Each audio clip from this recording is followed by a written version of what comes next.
Analysis of this. We're joined live by Trevor McCrisken, Associate Professor of Politics and International Studies at the University of Warwick here in the UK. Good to have you with us, Trevor. And, you know, on paper, this should have been an easy battle for Clinton. She has the experience, she has the credentials. Why did it go so badly wrong for Hillary Clinton?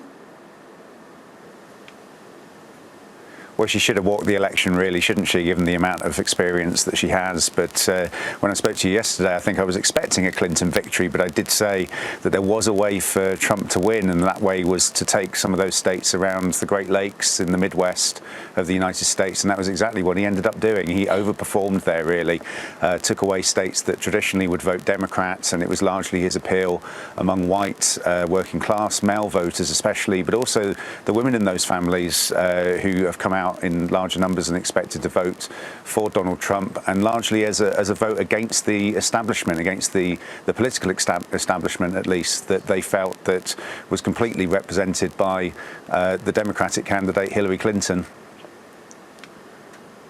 A lot of the reaction I've been reading on social media today, particularly from the UK, calling this pretty much the equivalent of the shock result of the Brexit EU referendum. Is this the US version of Brexit? I think there are probably quite a few problematic comparisons being made between those two votes, because they were obviously for very different things. But in terms of there being a certain sector of the electorate who felt that they weren't being represented effectively by the party that you would expect them to be supported by. So the Democrats should be the party that would be more interested in helping people in lower socioeconomic positions. But for a certain brand of white voters, especially in that bracket in the US, they felt that they'd been excluded by the Democratic Party, or certainly not focused upon sufficiently. So they were increasingly disenchanted with the politics as usual in Washington, held Washington responsible for a lot of the problems, particularly economically, that they were facing.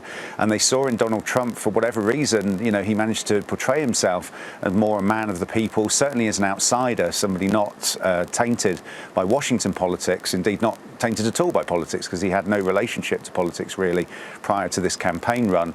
And so his popularity really rose from that, this notion that he's an outsider who can perhaps go into Washington, use his business acumen to shake everything up, do things differently, and try and sort out what a lot of people see as a very corrupt system within Washington, D.C. at the national level. And again, they thought that Hillary Clinton was the kind of personification of that type of politics, because she'd been involved in it for so many years previously.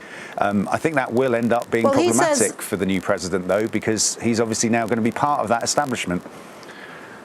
Well, exactly, and he says he wants to be a president for all people, but I mean, even his own Republican Party has deep splits within it. So can he bring the unity that America needs?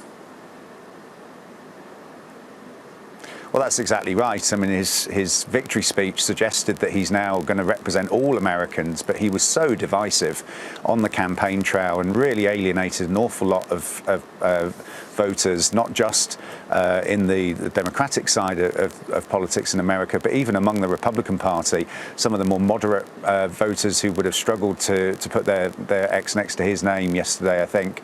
And he was incredibly critical of the existing Republican leadership. And of course, that's who he's now got to deal with in Congress. And he's also got to try to draw from the experienced Republican leadership to fill the places in the White House, in the executive departments, in order to function as president and be effective. And I do think that he's going into this trying to be an outsider, trying to be someone who's not tainted by Washington, but he's somehow got to turn that around into being able to work with the very people that he was criticizing ahead of this election.